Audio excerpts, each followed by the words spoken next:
প্রিয় শিক্ষার্থীবৃন্দ, আসসালামু আলাইকুম। আমি এখন তোমাদের সাথে আলোচনা করব একাদশ দ্বাদশ শ্রেণীর বা এইচএসসি যে হিসাব বিজ্ঞান প্রথম পত্র আছে, এই হিসাব বিজ্ঞান বইয়ের প্রথম পত্রের দশম অধ্যায়ের আমাদের যে একটা অধ্যায় দেওয়া আছে সেটা হচ্ছে একতরফা দাখিলা পদ্ধতি। ঠিক আছে, এই একতরফা দাখিলা পদ্ধতিটা আসলে কি? একতরফা দাখিলা পদ্ধতি বলতে আমরা যেটা বুঝি, যেটা দুতরফা দাখিলা পদ্ধতির নিয়ম না মেনে যেসব হিসাব সংরক্ষণ করা হয় বা যে হিসাব ব্যবস্থা অনুযায়ী চলা হয় সেটা হচ্ছে কি একতরফা দাখিলা পদ্ধতি। এটি কখনোই দুতরফা দাখিলা পদ্ধতির কোন নিয়ম মানে না, যার কারণে এটা একতরফা দাখিলা পদ্ধতি বলা হয়।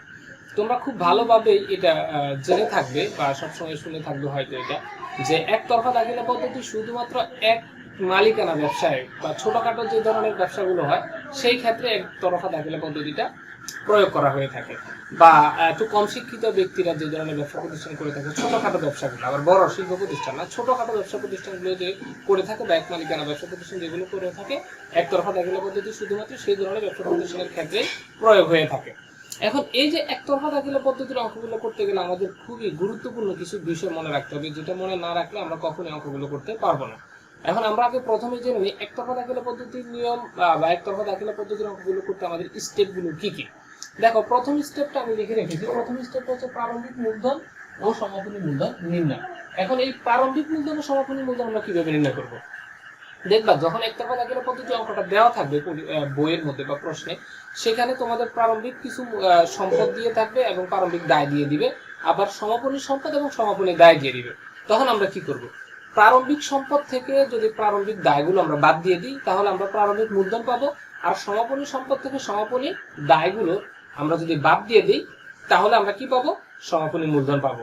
এখন আমাদের প্রারম্ভিক মূলধন ও সমাপনী মূলধন নির্ণয়ের কাজ শেষ, কিন্তু এতে কিন্তু আর একেবারে কোনো ধরনের কাজ নেই। প্রারম্ভিক মূলধন এবং সমাপনী মূলধন নির্ণয় করতে তোমাদের বাড়তি কোনো ধরনের কাজ করার দরকার হবে না, কোনো সমন্বয় ফলো করার দরকার হবে না। শুধুমাত্র তোমাদের দেখতে হবে কোনটা, যে আমরা প্রশ্নের মধ্যে যে প্রারম্ভিক সম্পদগুলো দেওয়া থাকবে আর প্রারম্ভিক দায়গুলো থাকবে, প্রারম্ভিক সম্পদের সমষ্টি থেকে প্রারম্ভিক দায়ের যে সমষ্টি সেটা বাদ দিলে আমরা প্রারম্ভিক মূলধনটা পেয়ে যাব। সমাপনী মূলধন নির্ণয় করতে গেলে আমাদের সমাপনী যে সম্পদগুলো থাকবে আর সমাপনী যে দায়গুলো থাকবে সেগুলো থেকে এগুলো আমরা বাদ দিয়ে দিলে কিন্তু আমাদের কাজটা শেষ হয়ে গেল। এখন দেখো, দ্বিতীয় যে স্টেপটা, আমরা লাভ ক্ষতি বিবরণী প্রস্তুত করতে হবে। এই লাভ ক্ষতি বিবরণী প্রস্তুত করতে গেলে আমাদের যত কাজ, লাভ ক্ষতি বিবরণী প্রস্তুতটাই হচ্ছে এই একতরফা দাখিলা পদ্ধতির সব থেকে কঠিন একটা প্রক্রিয়া বা ধাপ। এই ক্ষেত্রে তোমাদের কিছু নিয়ম মানতে হবে। যেমন ধরো, সংক্ষেপে আমি লিখে রেখেছি প্রারম্ভিক মূলধন। আমরা কত যে প্রারম্ভিক মূলধন নির্ণয় করবো প্রথম স্টেপে, এই প্রারম্ভিক মূলধনের সাথে আমরা অতিরিক্ত মূলধন লিখবো, যোগ করবো। তাহলে প্রারম্ভিক মূলধন তো আমরা বের করে নেবো, নির্ণয় করে নেবো। এই প্রারম্ভিক মূলধনের সাথে আমরা যে অতিরিক্ত মূলধন যেগুলো থাকবে বা প্রশ্নে দিয়ে দেবে সেই অতিরিক্ত মূলধন আমরা কি করবো? যোগ করব। এখন দেখো, আর আমি লিখে রেখেছি সকল খরচ বা ব্যয় যেগুলো থাকবে এগুলো সবগুলো কি প্রারম্ভিক মূলধন আমরা যে দিকে লিখবো সেই দিকে আমাদের লিখতে হবে। আমাদের কলামটা হবে এরকম, এর বিবরণ থাকবে 8টি টাকা, আবার বিবরণ এই দিকে একটা ডেবিট থাকবে, এই দিকে ক্রেডিট থাকবে। অর্থাৎ দেখো, এই যে ডেবিট টাকা বা ডেবিট টাকা, ক্রেডিট টাকা, এটা হচ্ছে ডেবিটের অংশ, এটা হচ্ছে কি ক্রেডিটের অংশ। এই যে এই অংশটা হচ্ছে ডেবিটের পুরোটা আর এই অংশটা হচ্ছে ক্রেডিটের। এখন আমরা এই দিকে কি লিখবো? প্রারম্ভিক মূলধন লিখবো। এইদিকে কি লিখবো? সমাপনী মূলধন লিখবো। কথা বুঝতেছো? তাহলে প্রারম্ভিক মূলধন এইদিকে লিখলে এই প্রারম্ভিক মূলধন যেদিকে লিখবো সেদিকে আমরা অতিরিক্ত মূলধন লিখবো। ঠিক আছে, অতিরিক্ত মূলধন এবং সকল খরচ। তাহলে সকল খরচের মধ্যে কি থাকতে পারে? বেতন থাকতে পারে, ভাড়া থাকতে পারে, পরিবহন খরচ থাকতে পারে, মূলধনের সুদ থাকতে পারে, ঋণের সুদ থাকতে পারে, ইত্যাদি যত ধরনের খরচ থাকবে আমাদের সবগুলো, অনাদায় দেনা, অনাদায় পাওনা, অনাদায় পাওনা সঞ্চিতি ইত্যাদি ইত্যাদি যেগুলো থাকবে, অবশ্যই অবলোকন, হ্যাঁ, এগুলো সব আমরা এদিকে লিখবো। আর এদিকে কি লিখবো? আমরা সমাপনী মূলধন, সমাপনী মূলধনের সাথে আমরা উত্তোলন যোগ করবো। দেখো, এই যে উত্তোলন। এখন এই উত্তোলন কিন্তু কয়েক ধরনের থাকতে পারে। উত্তোলন, নগদ উত্তোলন থাকতে পারে। ঠিক আছে, তাহলে নগদ উত্তোলন। তারপরে পণ্য উত্তোলন থাকতে পারে। পণ্য উত্তোলনটা কিরকম? মালিকের নিজের ব্যক্তিগত প্রয়োজনে প্রতিষ্ঠান থেকে কিছু একটা নিয়ে গেল। ধরো মালিক মুদি দোকানদার হতে পারে, তাহলে মুদি দোকানদার উনি প্রতিষ্ঠান থেকে চাউল নিয়ে গেছে, ডাল নিয়ে গেছে, বা যে কোনো ধরনের প্রোডাক্ট, যে কোনো ধরনের পণ্য উনি নিজের পরিবারের ব্যবহারের জন্য নিয়ে গেলেন, সেটা হচ্ছে কি পণ্য উত্তোলন। তাহলে আমরা নগদ উত্তোলন উত্তোলন লিখবো। উত্তোলন লিখে কোলন দিয়ে যদি থাকে তাহলে নগদ আবার পণ্য দুটোটা আমরা কি করব? যোগ করব। এই ক্ষেত্রে কিন্তু আরেকটা কথা আছে, আমরা এই টাকাগুলো যোগ করার পরে যদি প্রশ্নে এরকম বলা থাকে, একতরফা দাখিলা পদ্ধতির ক্ষেত্রে কিন্তু প্রায় অঙ্কে এটা বলা থাকে যে উত্তোলিত টাকা হতে অত টাকা বা কিছু একটা টাকা দিয়ে যে প্রতিষ্ঠানের জন্য এটা কিছু, তখন সেটা আমরা এখান থেকে বাদ দিয়ে দিব, ঠিক আছে। বা উত্তোলিত টাকা থেকে যদি উনি দিয়ে থাকে, আর যদি নিজের থেকে দেয় সেটা তো অতিরিক্ত মূলধন হিসেবে এখানে চলে আসবে, ঠিক আছে। এই হচ্ছে আমাদের লাভ ক্ষতি। ওকে, মনে রাখবা যদি এই অংশটুকু অর্থাৎ এই অংশটুকু যদি বেশি হয়, এদিকে যদি টাকা বেশি হয় তাহলে আমাদের কি হবে, লাভ হবে। আর যদি এই অংশে কি হয়, কম হয়, তাহলে কি হবে, ক্ষতি হবে। বুঝছো তো? এর দিকে যদি আমাদের কি হবে, মানে সমগ্র মূলধনের দিকে টাকা যদি বেশি হয় তাহলে অবশ্যই লাভ হবে, আর যদি কম হয় তাহলে ক্ষতি হবে। আর আমাদের সর্বশেষ যেটা সেটা হলো বৈষয়িক বিবরণী। এখানে বৈষয়িক বিবরণী বলতে আমরা যেটা বুঝি ব্যালেন্স শিট, উদ্বৃত্ত পত্র, ব্যালেন্স শিট বা আর্থিক অবস্থার বিবরণী বুঝে থাকি সেটা।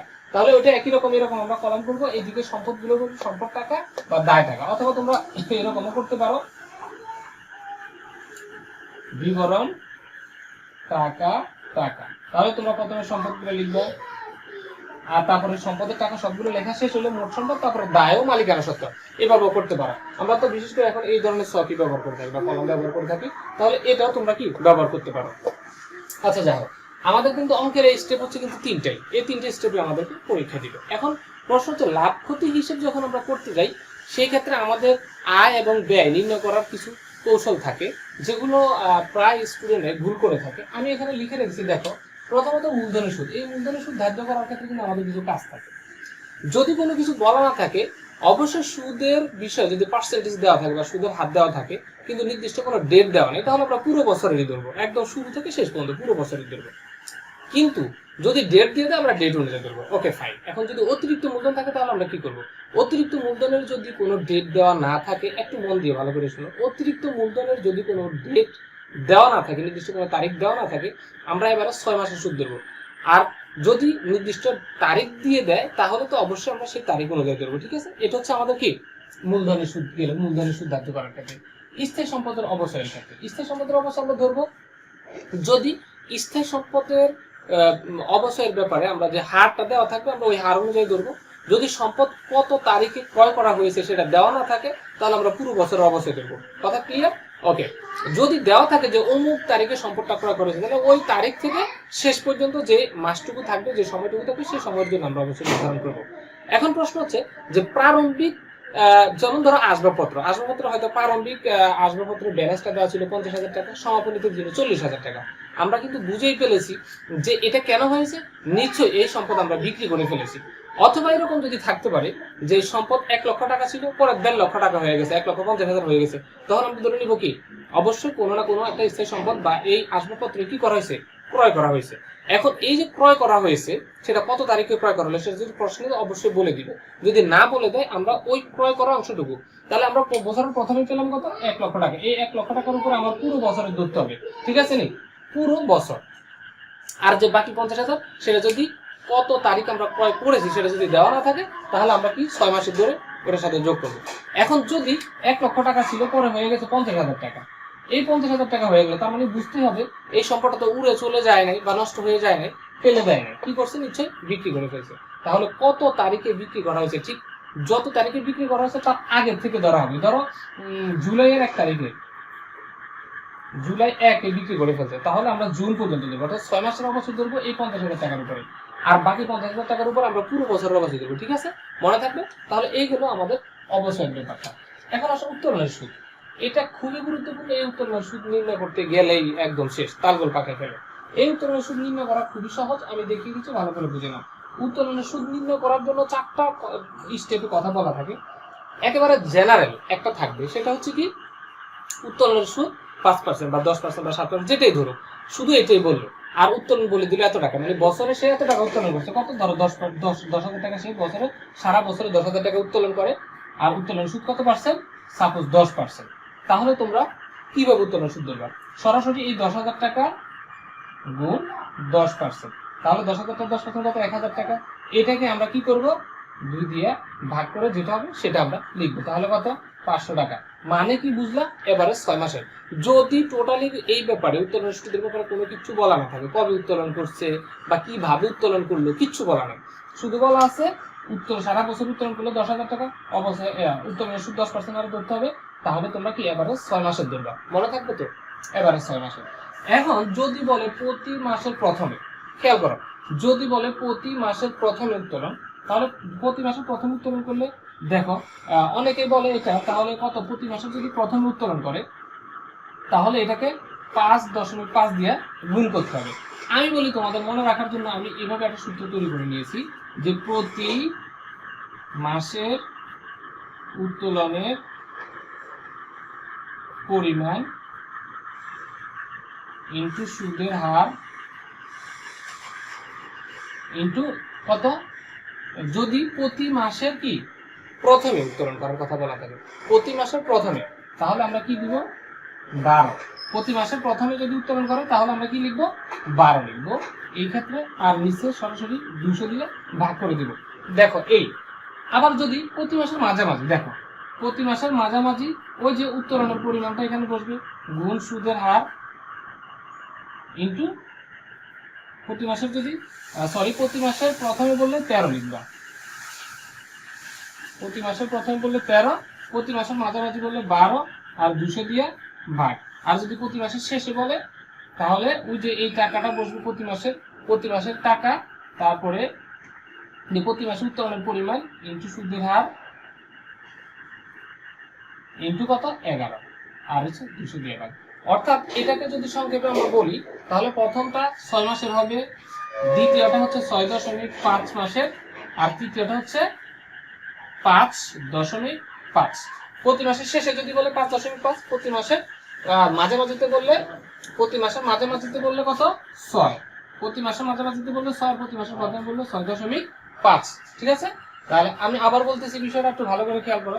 প্রতি মাসের প্রথমে যদি উত্তোলনের কথা বলা থাকে 6.5, প্রতি মাসের মাঝামাঝি উত্তোলন 6, প্রতি মাসের শেষে বললে 5.5।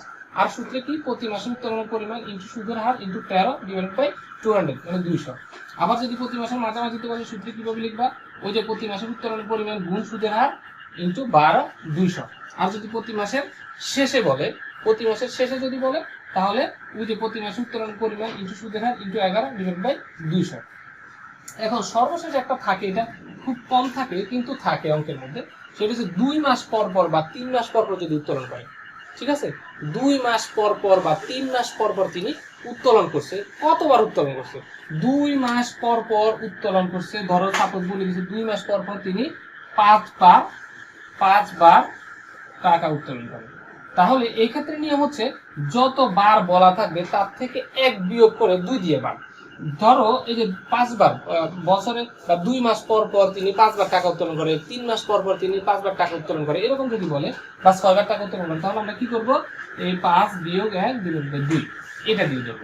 অর্থাৎ হার তো থাকবেই, এতে প্রতি মাসের উত্তোলনের পরিমাণ ইনটু সুদের হার, প্রতি মাসের উত্তোলনের পরিমাণ ইনটু সুদের হার, মানে সূত্রটা হবে এরকম, এই যে প্রতি মাসের উত্তোলনের পরিমাণ ইনটু সুদের হার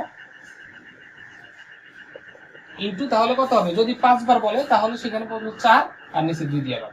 কথা বুঝে আসছে? এই হচ্ছে বিষয়।